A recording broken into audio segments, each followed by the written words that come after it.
Hello class, आप लोग जो है पिछली क्लास में हमारे एक्सरसाइज 1.2 का बेसिक यानी फंक्शन के आप लोगों ने टाइप्स पढ़े थे और फंक्शन के बारे में पढ़ा था।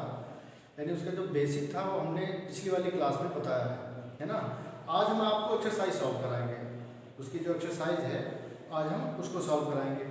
तो आते हैं अपने एक्सरसाइज के क्वेश्चन नंबर फर्स्ट पे। क्वेश्चन नंबर फर्स्ट आपका है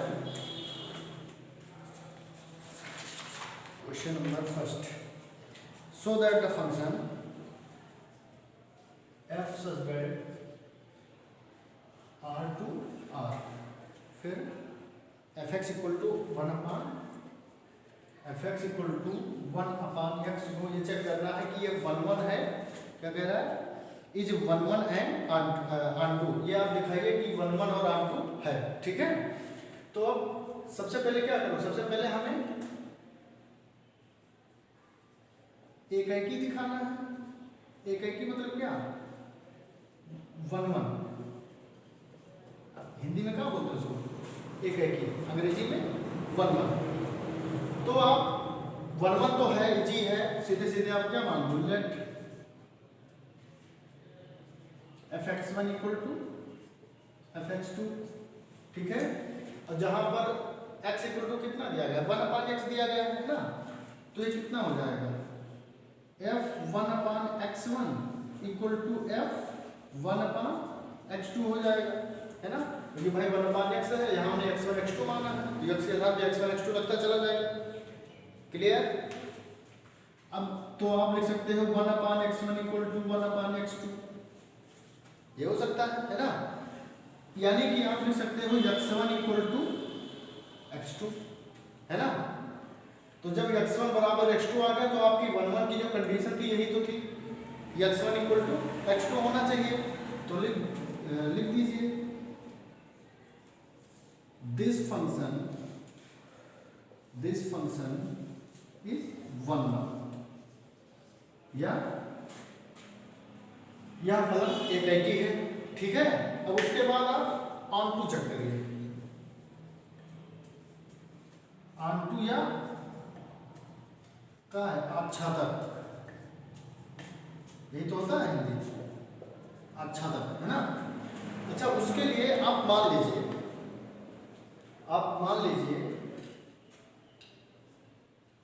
कि किसी फंक्शन y के लिए क्या एग्जिस्ट करेगा 1/y, है ना। किसी फंक्शन y के लिए एग्जिस्ट करेगा 1/y। तो अगर हम यानी y मान लें, सॉरी f1/y मान लें, तो यहाँ पर देखिए x था, तो x का 1/x हो गया था। लेकिन अब जब यहाँ पर 1/y मानेंगे तो क्या हो जाएगा, ध्यान देना भाई, x का 1/x है, और जब यहाँ 1/y मानेंगे x के स्थान पर क्या मानेंगे, 1/y मानेंगे, तो ये क्या हो जाएगा, 1/1/y हो जाएगा। यही तो हो जाएगा भाई, x के स्थान पे क्या लिख देंगे, 1/y। तो यानी 1/y बराबर कितना हो जाएगा, y हो जाएगा कि नहीं हो जाएगा, है ना। तो यहाँ पर क्या हो जाएगा, 1/1/y बराबर y, यही हो जाएगा ना। तो अब जब ये 1/y इक्वल टू y पर क्या है, y है, तो ये फंक्शन क्या है, दिस फंक्शन इज ऑन, क्या है, ऑन टू। एक बात और समझ लीजिए, इससे मान लो फोटो के माध्यम से आप समझ लीजिए कि ये आपका डोमेन, ये कोडोमेन। ठीक है, अब जैसे कह रहा है कि डोमेन और कोडोमेन दोनों क्या है, रियल नंबर है। ठीक है, दोनों क्या है, रियल नंबर है। जैसे कि मान लो कि हमारा fx इक्वल टू कितना दिया गया, 2 दिया गया, है ना। fx इक्वल टू कितना दिया गया, 2 दिया, हमने मान लिया इसको आपको समझाने के लिए। ठीक है, तो अब 2 लाने के लिए हमें x के स्थान पे कितना मानना पड़ेगा। जाहिर सी बात है कि जब x के स्थान पे कितना मानोगे, 1/2 ही तो मानोगे, है ना। क्यों? क्योंकि 1/2 मानोगे, जब 1/1/2 के कितना आएगा, 2 आएगा भाई। इसके जब इस पर आप रखोगे तो, है ना भाई, fx बराबर 2 लाने के लिए जब इस पर रखोगे आप तो अपान का ही तो मानोगे, तब 1/1/2 होके 2 आएगा, है ना। यानी कि इस 2 की कोई भी इस 2 का यानी यहाँ पर 1/2 है, यहाँ पर 2 है, यानी 2 का कोई प्रतिबिंब 1/2 यानी रियल नंबर है। मतलब आप ये इतना समझ लो कि इसका कोई ना कोई जो प्रतिबिंब है वो इस डोमेन में है, कोई रियल नंबर है। तो मतलब छूट नहीं रहा, कोई ना कोई इमेज उसकी प्री इमेज बनती जाएगी, कोई ना कोई प्री इमेज उसकी बनती जाएगी, ठीक है। तो इसलिए क्या है, ऑनटू है। अब इसको आप नोट कर लीजिए, फिर आपके हम अगले वाले क्वेश्चन पर आते हैं। क्वेश्चन नंबर 2 पर नोट करिए। अब आते हैं आपके क्वेश्चन नंबर 2 पे। क्वेश्चन नंबर 2 आपका कह रहा है, क्वेश्चन नंबर 2 में 5 पार्ट है। उस पांचों पार्ट में सबसे पहला पार्ट आपको हम बताएंगे। पहला पार्ट है आपका f such that n to n। फिर फंक्शन आपका given by fx equal to X square, fx equal to X square. ये आपका दिया गया है n फॉर प्राकृतिक संख्याओं का समुच्चय, ठीक है। n क्या है, सेट ऑफ नेचुरल नंबर, ठीक है। तो अब आपको दिखाना है इस पर। तो सबसे पहले आप अपना दिमाग लगाइए कि क्या ये 1 1 है कि नहीं। तो सबसे पहले आप क्या चेक करोगे, 1 1 क्या चेक करोगे, 1 1 है कि नहीं है। fx equal to X square को आपको चेक करना है 1 है, 1 1 है कि नहीं है। सबसे पहले 1 1। तो 1 1 क्या, जैसे कि मान लो हम प्राकृतिक संख्या सबसे पहले क्या, कोई एक मात्र सबसे पहले 1 पर चेक करते हैं f1 पे। तो f1 पे जब 1 का स्क्वायर करोगे तो 1 आएगा कि नहीं आएगा, आएगा ना। तो उसके बाद अब f2 पे चेक करोगे, f2 पे चेक करोगे कितना आएगा, 4 आएगा, 4 आएगा ना। ऐसे ही f3 पे चेक करोगे तो कितना आएगा, 9 आएगा। ऐसे कि हमारा कहने का मतलब है जो डोमेन है वो कोडोमेन से, जैसे मान लो यहाँ है, जहाँ है, तो ये हर एक ना एक से रिलेटेड होता चला जाएगा, ठीक है। मतलब एक से जरूर इनमें, यानी एक की इमेज इसमें क्या है, 1 है। 2 की इमेज इसमें क्या है, 4 है। 3 की इमेज इसमें क्या है, 9 है।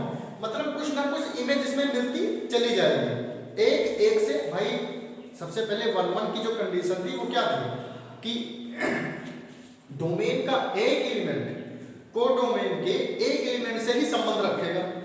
तो देख लो, जो 1 है वो केवल 1 से ही संबंध रख रहा है, जो 2 है केवल 4 से ही संबंध रखना। मतलब एक का प्रत्येक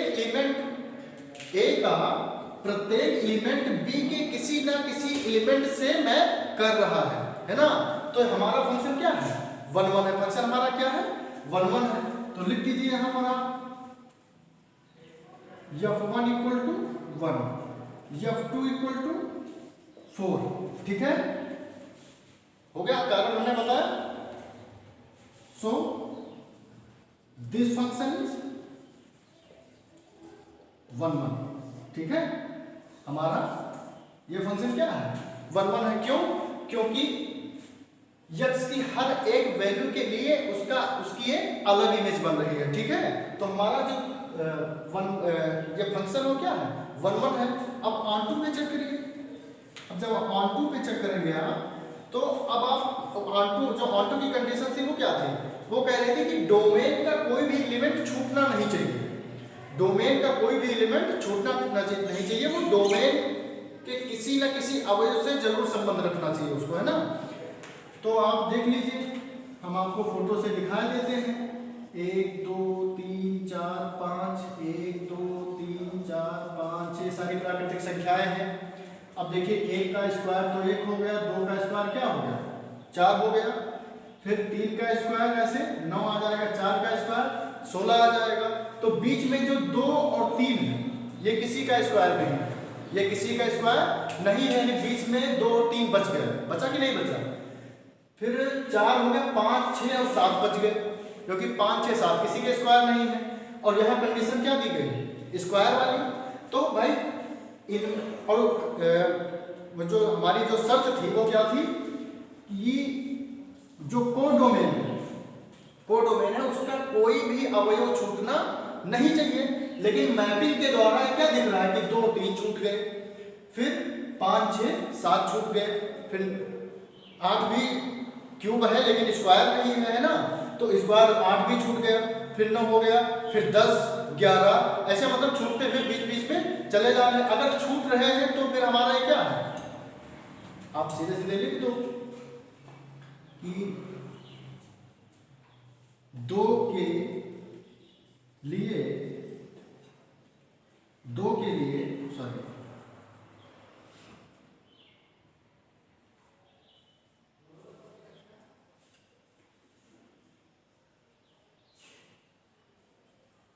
for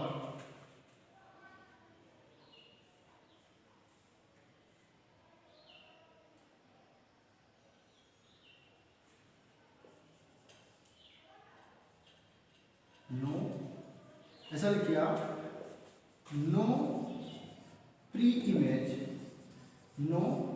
image of number 2, 3, 2, 3 dot dot dot. ठीक है, मतलब 2, 3 ऐसे डॉट डॉट और भी नंबर आ जाएंगे, उनके लिए कोई प्री इमेज नहीं बन रही है। अतः हमारा जो फंक्शन है so function is not on to.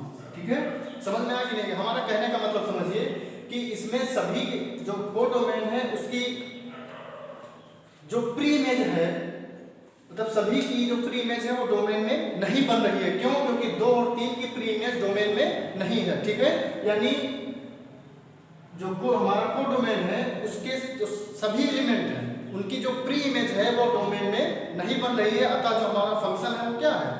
On to नहीं है। ठीक है, इसको नोट करिए। फिर अगले क्वेश्चन पे आते हैं आपके, इसी का जो है दूसरे का ही अगला पार्ट है। फर्स्ट पार्ट हमने दूसरे का बता दिया। दूसरा और तीसरा आपको इंटीजर और रियल नंबर के लिए कह रहा है, स्क्वायर ही है इसलिए आपको होमवर्क है वो। ठीक है, उसके बाद चौथा क्वेश्चन में दूसरे का चौथा में बता देता हूँ। दूसरे का चौथा कह रहा है f such that n to n। उसके बाद क्या कह रहा है? Given by fx equal to x cube. बिल्कुल सेम उसी जैसा है ना, बिल्कुल उसी प्रकार से है। आप 1 1 चेक करो इस पर। सबसे पहले 1 1 अगर चेक करोगे तो f1 इक्वल टू कितना होगा? 1 का क्यूब बराबर 1 ही तो आएगा। फिर f2 करोगे, f2 यानी 2 का क्यूब बराबर कितना आएगा? 8 आएगा, है ना। ऐसे ऐसे इसकी डिफरेंट वैल्यू रखते जाओगे, उसकी डिफरेंट इमेज हमें मिलती जाएगी। तो हमारा ये क्या है? 1 1 है, क्योंकि ये एक जो है x की एक वैल्यू एक ही से मतलब अपना मैपिंग कर रही है। ठीक है, तो ये क्या है? 1 1 है। यह फीस क्या है? 1 1। अब ऑन टू के लिए चेक करिए। अब जब आप ऑन टू के लिए चेक करेंगे तो फिर से वही बात जो भी उसमें आई थी भाई, 1 2 3 4 ये है, और ये 1 2 3 4 5 6 7 8 9 10 वगैरह, है ना। तो 1 का क्यूब 1 है ना, 1 का क्यूब 1, 2 का क्यूब 8। बीच में इतनी सारी संख्याएं छूट गई, जो कि हमारे ऑनटू की जो डिफिनीशन है उसके खिलाफ है। ये भाई डिफिनीशन ये कह रही है कि कोडोमेन में एक भी अवयव नहीं छूटना चाहिए, सभी की प्री इमेज किसमें? डोमेन में होनी चाहिए। ठीक है, तो इसमें तो इतने सारे छूट गए, आगे और भी छूटने वाले हैं ना। तो फिर क्या है हमारा जो लिख लो, no pre image of 2 3 4 dot dot dot. So f is not on. ठीक है, 2 4 5 6 की कोई प्री इमेज नहीं है, इसलिए हमारा फंक्शन क्या है? ऑन टू नहीं है। ठीक है, चलिए अगले क्वेश्चन पे आते हैं। इसको अपना नोट कीजिए, फिर अगले क्वेश्चन पे आते हैं। आपका जो तीसरा क्वेश्चन है वो ये है, अब सब्जेक्ट R2R है, fx equal to modulus x। Modulus x का मतलब क्या है कि इस x की वैल्यू कभी नेगेटिव नहीं हो सकती, सदैव क्या रहेगी? पॉजिटिव रहेगी। ठीक है, तो अब इसको आपको बताना है कि 1 1 ऑन टू है कि नहीं। और इसमें कहा गया है कि ग्रेटेस्ट इंटीजर फंक्शन, क्या कहा इसमें, greatest integer function. Greatest integer function मतलब क्या होता है, महत्तम पूर्णांक फलन, है ना, महत्तम पूर्णांक फलन। ये इसका मतलब समझ लीजिए थोड़ा सा, उसके बाद फिर अपने क्वेश्चन पे आते हैं। महत्तम पूर्णांक फलन का मतलब ये है कि जैसे आपका 0.1 है, 0.2 है, 0.3 है, 0.4 है, 0.99 है, इन सभी की वैल्यू ये क्या देगा, 0 देगा। इन सभी की वैल्यू क्या देगा, 0 देगा, क्योंकि इसमें जो इंटीजर है क्या है, 0 है ना। 1.2, 1.3, 1.5 की ये वैल्यू क्या देगा, 1 देगा, क्योंकि इसमें इंटीजर क्या है, 1 है। इसमें पॉइंट में नहीं आएगी वैल्यू, ठीक है, इसमें क्या पॉइंट में नहीं आएगी वैल्यू। इसमें आप कोई भी पॉइंट में लिख लीजिए, उसकी जो वैल्यू देगा ये क्या देगा, हमेशा इंटीजर ही देगा, ठीक है। उसकी जो वैल्यू आएगी क्या आएगी, जो उसमें सबसे बड़ी इंटीजर होगी वही आएगी, ठीक है। यानी कि 0.2, 0.3, 0.4, 0.9 इन सभी की जो वैल्यू है वो क्या है, 0, यही तो है। तो आप 1 के लिए दिखा दो, इन सभी की वैल्यू क्या है, 0 है। फिर 1.2, 1.3, 1.4 ऐसे आगे ही, तो इन सभी के लिए जो वैल्यू है वो क्या है, 1 है। अब आप बताइए क्या ये फंक्शन 1 है कि नहीं। हमारे ख्याल से 1 नहीं है। क्यों नहीं है, क्योंकि एक किसी एक, जैसे मान लो 0.2 है, 0.3 है, 0.4, 0.9 है, इन सभी की जो इमेज बन रही हो क्या बन रही है, 0 बन रही है। लेकिन हमारी कंडीशन क्या थी, कंडीशन हमारी क्या थी, पॉइंट कितना है, 0.2, 0.3, 0.4 इन सभी की इमेज क्या है, 0। जबकि डेफिनेशन ये थी कि एक अवयव किसी एक अवयव से ही संबंध रखेगा, और यहाँ तो सारे के सारे अवयव सिर्फ एक से संबंध रख रहे हैं, है ना। तो ये हमारी जो डेफिनेशन थी वो क्या थी कि डोमेन का एक अवयव को डोमेन के एक अवयव से ही मैपिंग करेगा, यही तो हमारी डेफिनेशन थी। लेकिन यहाँ पर देखो उल्टा हो रहा है ना। यहाँ पर तो डोमेन के कई सारे एलिमेंट हैं, वो डोमेन को डोमेन के एक ही एलिमेंट से मैप कर रहे हैं। तो हमारी जो अवधारणा है वो गलत है। तो हमारा जो फंक्शन है वो क्या है, फंक्शन इज नॉट 1, हमारा फंक्शन 1 नहीं है। अब ऑन टू के लिए बात कर ली जाए। ऑन टू के लिए जो बात है, अब ये ऑन टू है कि नहीं है। अगर हाँ, अब ऑन टू के लिए देखो, जैसे इसी पे बढ़ा देते हैं 1.2, 1.3, 1.4 ये सब संबंध रख रहे हैं किससे, 1 से रख रहे हैं कि नहीं रख रहे हैं। तो इनके बीच में देखो, जैसे 0 और 1 के बीच में 1.2 है ना, सॉरी 0.2, 0.3, 0.4 ऐसे आते चले जाएंगे। उसके बाद 1 है, 1 के बाद 1.23, 1.5, 1.6 ऐसे आते। तो इनके बीच में ये सारे अवयव तो छूट रहे हैं कि नहीं छूट रहे हैं, है ना। इनके बीच में ये सारे अवयव भी आने हैं, और जो क्या है छूट रहे हैं। इसका मतलब ये क्या, ऑन टू भी नहीं है ना। अगर भाई 0 से कर रहा है, 1 केवल इंटीजर से ही करेगा, केवल एक इंटीजर से पॉइंट से ये सब पॉइंट से अपना मैपिंग करेंगे नहीं। तो जो पॉइंट वाले जो अंक हैं, अवयव हैं, जो पॉइंट वाले अवयव हैं वो हमारे क्या है, छूट रहे हैं। तो छूट रहे हैं तो हमारे क्या है, ऑन टू भी नहीं है ना। तो आप दिखा दीजिए कि जो function is not onto, ठीक है। अब आपका क्वेश्चन नंबर 3 तक हमने कंप्लीट करवा दिया, ठीक है। क्वेश्चन नंबर 3 तक कंप्लीट करवा दिया है। क्वेश्चन नंबर 2 में कुछ क्वेश्चन होमवर्क भी हैं। क्वेश्चन नंबर 2 के 5 पार्ट थे, 2 ही कराए थे हम। उसके 3 क्वेश्चन होमवर्क भी हैं। इसके आगे भी, तीसरे क्वेश्चन के आगे भी आप लोग होमवर्क करिएगा, घर पे हो पाएगा, जो कर पाइएगा करिएगा, नहीं कर पाइएगा तो आगे हम नेक्स्ट क्लास में बताएंगे, ठीक है।